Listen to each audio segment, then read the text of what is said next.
আসসালামু আলাইকুম রহমতুল্লাহি ওবরকাতুহু। সম্মানিত দর্শক, রাষ্ট্রপতি জনাব শাহাবুদ্দিন চুপ্পু আবার আলোচনার কেন্দ্রে। অতি সম্প্রতি তার একটি চিঠি সামাজিক মাধ্যমে ঘুরে বেড়াচ্ছে।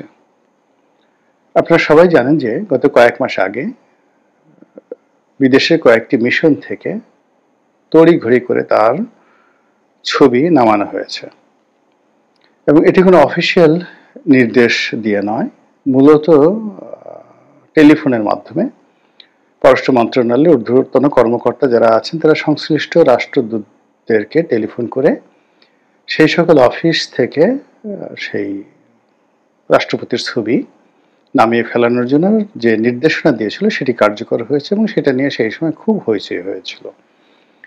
ঘটনার নেপথ্যে কি ছিল আমরা সেটা বলতে পারিনি, তবে যতটুকু আমরা জানতে পেরেছি যে ডক্টর মোহাম্মদ ইউনূস যখন মালয়েশিয়াতে গেলেন,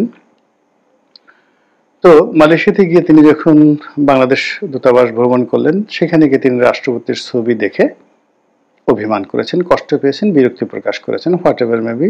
তার প্রেক্ষিতে ওখানে একটা অপ্রীতিকর ঘটনা ঘটে। এর বাইরে অন্য কোনো একটি দূতাবাসে গিয়ে রেজওয়ানা হাসান, মাননীয় উপদেষ্টা, তিনি গিয়েও রাষ্ট্রপতির ছবি দেখে সেখানে বিরূপ মন্তব্য করেছেন এবং এই ঘটনার পর অনেকটা বিদ্যুতের গতিতে রাষ্ট্রপতির ছবি নেমে যায়।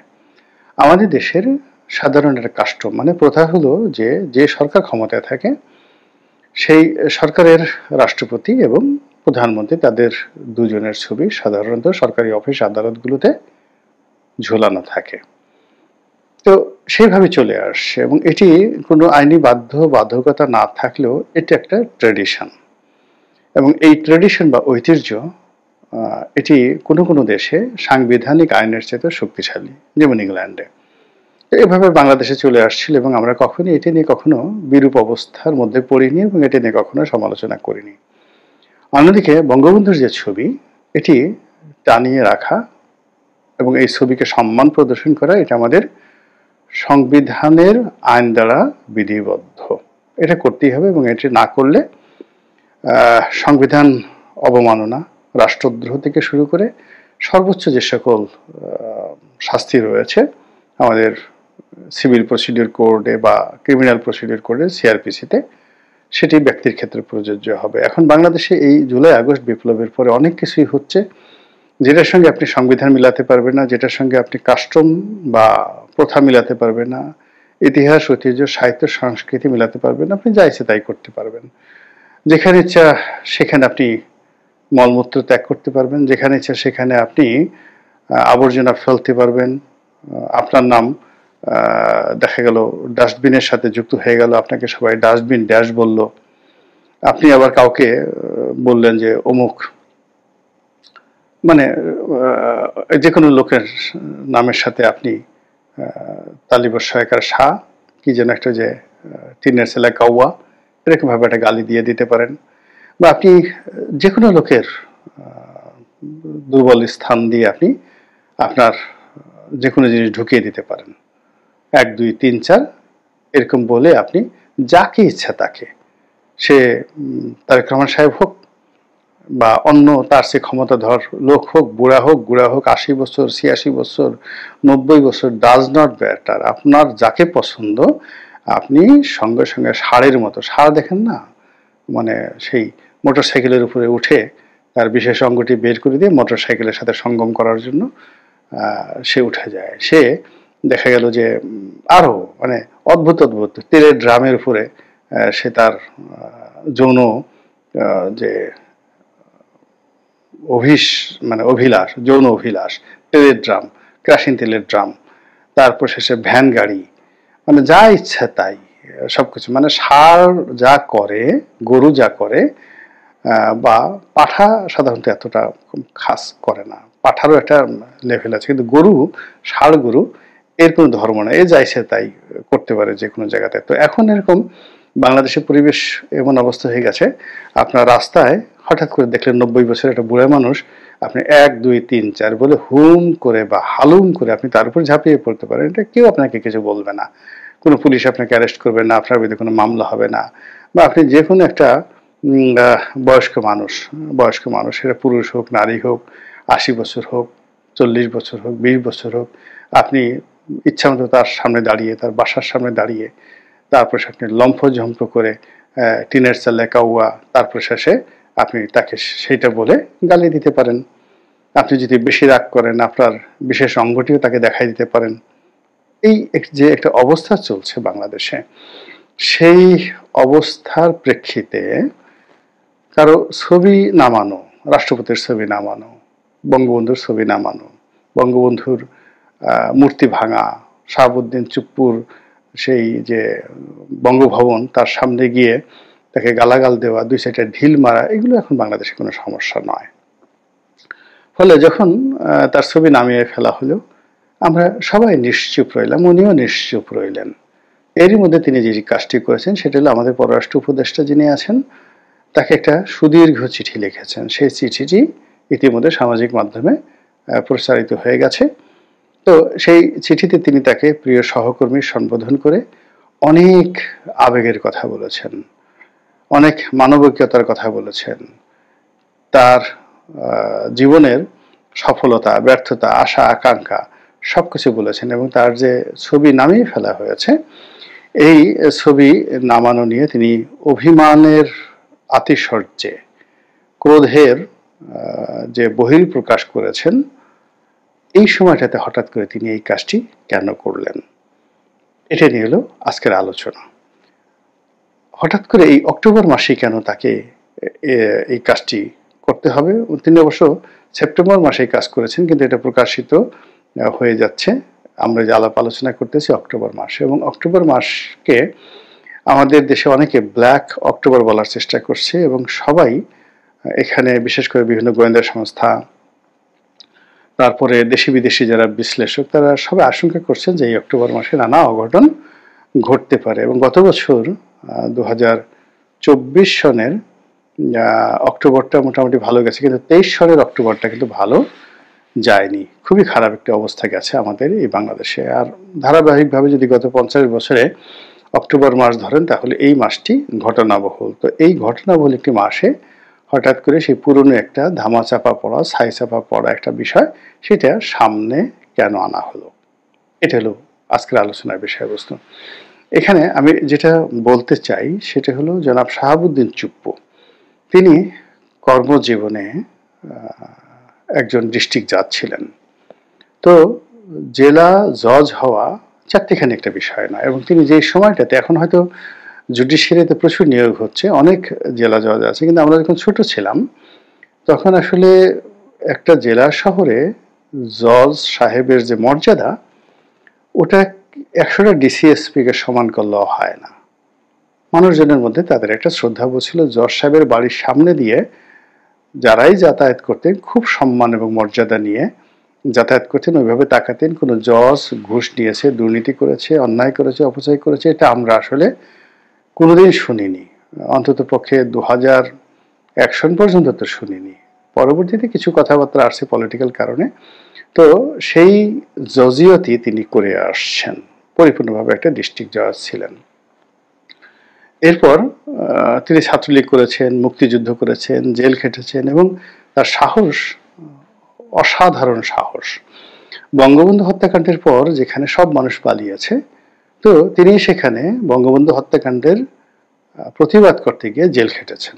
এটা চারটিখানি বিষয় নয়। তারপরে আবার সেই জেল থেকে বের হওয়ার পরেও তিনি চাকরিতে যোগদান করেছেন, বহাল থেকেছেন। ফলে তার কৌশল, তার বুদ্ধিমত্তা, মানে আমরা এখন যারা রাজনীতি করছি আমাদের অনেকের চেয়ে বেশি। তিনি দুর্নীতি দমন কমিশনের কমিশনার ছিলেন, কমিশনার তদন্ত, এবং দুদকের যে কর্মকাণ্ডগুলো তিনি যতদিন ছিলেন সেখানে তার কথা মতোই দুর্নীতি দমন কমিশন চলেছে। তিনি যাকে ইচ্ছা তাকে ফাঁসাতে পেরেছেন, যাকে ইচ্ছা তাকে তিনি দায়মুক্তি দিতে পেরেছেন। এবং ওখানে যিনি সভাপতি ছিলেন গোলাম রহমান সাহেব ছিলেন, সাবেক একেবারে ঝানু আমলা। তো তার মতো মানুষও শাহাবুদ্দিন চুপ্পুর সঙ্গে কৌশলে পেরে ওঠেনি। এর কারণে তার একটা রাজনৈতিক কানেক্টিভিটি ছিল। এবং আমি যেটা দেখেছি যে তার রুম সবসময় জমজমাট থাকতো, তার পাবলিক রিলেশন অসাধারণ। মানুষের সাথে মিষ্টি ব্যবহার করা, মানুষের সাথে সম্পর্ক রক্ষা করা, মানুষকে উপকার করা, রেসপন্ড করা, কাউকে ক্ষতি করা, এমনকি হোয়াট এভার মেবি, এই জায়গাতে তার যে পারঙ্গমতা এটা অসাধারণ। তারপরে সেখান থেকে গিয়ে তিনি ইসলামী ব্যাংকের পরিচালক হলেন, এস আলমের সঙ্গে তার সম্পর্ক হলো।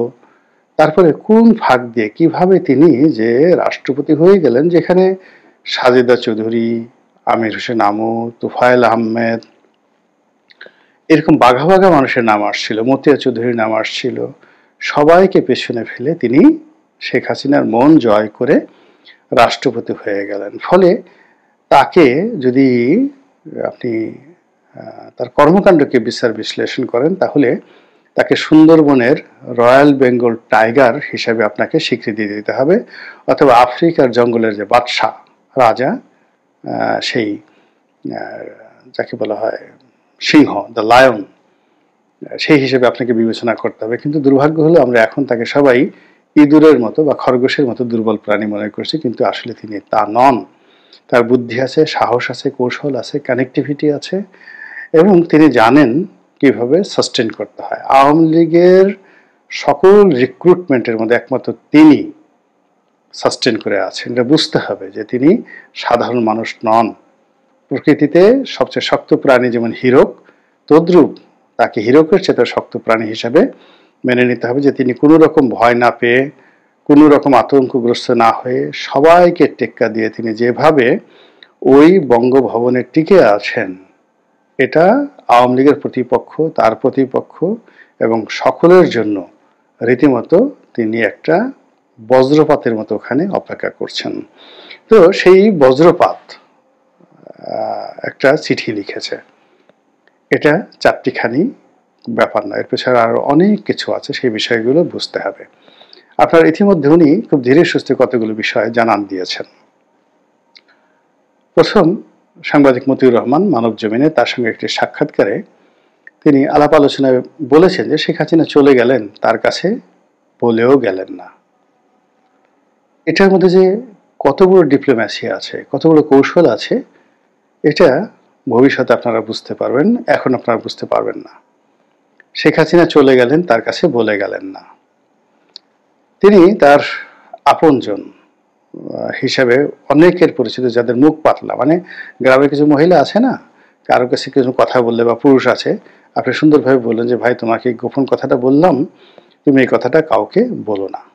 এইরকম এই সমাজের অনেক লোক আছেন যাদের সব জায়গাতে চালচলন আছে। এরকম অনেকের কাছে টেলিফোন করে তিনি কিছু কিছু কথা বলে দিয়েছেন, এবং সেই কথাগুলো বলে দেওয়ার ফলে আসল যে ঘটনা, আমাদের সরকার এবং সরকারের বৈধতা, সরকারের শপথ, এইগুলো নিয়ে এখন যে সকল কনফিউশন এবং ক্যাওয়াস তৈরি হয়েছে, এইগুলো সমাধানের জন্য আপনাকে ইচ্ছাই হোক অনিচ্ছাই হোক এই শাহাবুদ্দিন সুপ্পুর কাছে যেতেই হবে, নো ওয়ে। যেমন সংবিধানের 106 অনুচ্ছেদ অনুযায়ী সুপ্রিম কোর্টের রেফারেন্স কোথায়? আপনি সেই যে রেফারেন্স কথা বলছেন, বৈঠক হয়েছে, ফুল বেঞ্চ কোর্ট এরকম একটা রায় দিয়েছে, এখন সেই রায়ের কপি খুঁজে পাওয়া যাচ্ছে না। তাহলে এই কাজটি যারা করিয়েছে, এই বুদ্ধি যারা দিয়েছে, আর বুদ্ধি দেওয়ার পরে এই বুদ্ধির পাল্লায় পড়ে যারা রাতারাতি কাজ করে ফেলেছে, কাজ করার পরে দেখা গেল হায় হায় আমি খেয়ে ফেলেছি, সবকিছু করে ফেলেছি, এখন তো আমার পকেটে টাকা নাই। এখন সেই রায়ের কপি কোথায় আছে, কি অবস্থায় আছে, সুপ্রিম কোর্টের কাছে যদি উনি জানতে চান, উনি যদি এটা চিঠি লিখেন যে সেই রায়ের কপিটা দরকার রাষ্ট্রপতির দপ্তর থেকে, এটা উনি লিখতেই পারেন যে 106 অনুচ্ছেদ অনুযায়ী সুপ্রিম কোর্টের যে রেফারেন্সটি, সেই রেফারেন্সটি নথি রাষ্ট্রপতির দপ্তরে উপস্থাপন করা হোক। এই কথাটা উনি লিখতে পারেন। কি হবে আপনি বোঝার ব্যাপার চেষ্টা করুন। দ্বিতীয়ত, উনি ক্যাবিনেট ডিভিশনে লিখতে পারেন যে শেখ হাসিনার যে পদত্যাগপত্র আমি ফাইলের মধ্যে পাচ্ছি না, এই পদত্যাগপত্র দিন। বর্তমান যিনি ক্যাবিনেট সচিব আছেন তার হার্ট অ্যাটাক শুরু হয়ে যাবে, রীতিমতো হার্ট অ্যাটাক শুরু হয়ে যাবে। এর কারণ হলো এই যে উপদেষ্টা পরিষদের যে বৈঠক, মিটিং, শপথ, এগুলো তো সব ক্যাবিনেট ডিভিশন থেকে করা হয়। এখন যিনি ক্যাবিনেট সচিব আছেন তিনি ওই সময়টাতে ছিলেন যাকে বলা হয় শিক্ষা সচিব, কিন্তু দায়িত্ব তো তার। এমনি তিনি নরম সরম মানুষ, ভদ্রলোক মানুষ। এখন যদি এই জিনিসটা বলা হয় শেখ হাসিনার পদত্যাগপত্রটা আমি চাই, তার সঙ্গে সঙ্গে তিনি যদি এই যে তার ছবি নামানোর বিষয়ে পত্রিকার যে কাটিং থেকে শুরু করে যা কিছু হয়েছে এবং তার এই চিঠিটি যেটি তিনি পররাষ্ট্র উপদেষ্টাকে দিয়েছেন, এই বিষয়টা নিয়ে সুপ্রিম কোর্টের একটা রেফারেন্স চান, মতামত চান, যে আমার এই ছবিটা নামিয়ে ফেলা হলো, এই ছবি ওখানে থাকার কি জন্য সেটা ছিল আর কি জন্য সেটা নামিয়ে ফেলা হলো, এটার যে আইনগত ব্যাখ্যাটা কি, এই ব্যাপারে উনি যদি একটা সুপ্রিম কোর্টের রেফারেন্স চান, তাহলে তো টোটাল 3টা রেফারেন্স হলো। শেখ হাসিনার পদত্যাগপত্র কোথায়, আর সংবিধানের যে 106 অনুচ্ছেদ অনুযায়ী যে এই সরকার শপথ গ্রহণ করলো, সেই 6 অনুচ্ছেদের যে সিদ্ধান্ত, রায়টি সুপ্রিম কোর্টে কত তারিখে হয়েছিল, কোথায় আছে, কি অবস্থা আছে, রেকর্ড কি, এবং তখন বিচারপতি কারা ছিলেন, কোথায় ছিলেন, এই বৈঠকটি কোথায় বসে হয়েছে, ভার্চুয়ালি হয়েছে না ফিজিক্যালি হয়েছে, কয় তারিখে হয়েছে, কি হয়েছে, এই সমস্ত বিষয় রাষ্ট্রপতি চাইতেই পারেন, তিনি সুপ্রিম কমান্ডার। তাহলে বোঝার চেষ্টা করেন যে তিনি যে নড়াচড়া শুরু করেছেন, এবং সেটা এই অক্টোবর মাসে এবং এই চিঠির মাধ্যমে। এটি যদি শুধুমাত্র এই চিঠির মধ্যে সীমাবদ্ধ হয়ে যায় তাহলে আমার কোনো বক্তব্য নেই, কিন্তু এটা যদি তিনি টানতে থাকেন তাহলে কয়জনের যে কাপড় চোপড় নষ্ট হবে, কিভাবে যে পরিস্থিতি উত্তাল হবে, তা বলাই বাহুল্য। আল্লাহ আমাদের সবাইকে হেদায়েত দান করুন এবং হেফাজত করুন। আসসালামু আলাইকুম ওয়া রাহমাতুল্লাহি ওয়া বারাকাতুহু।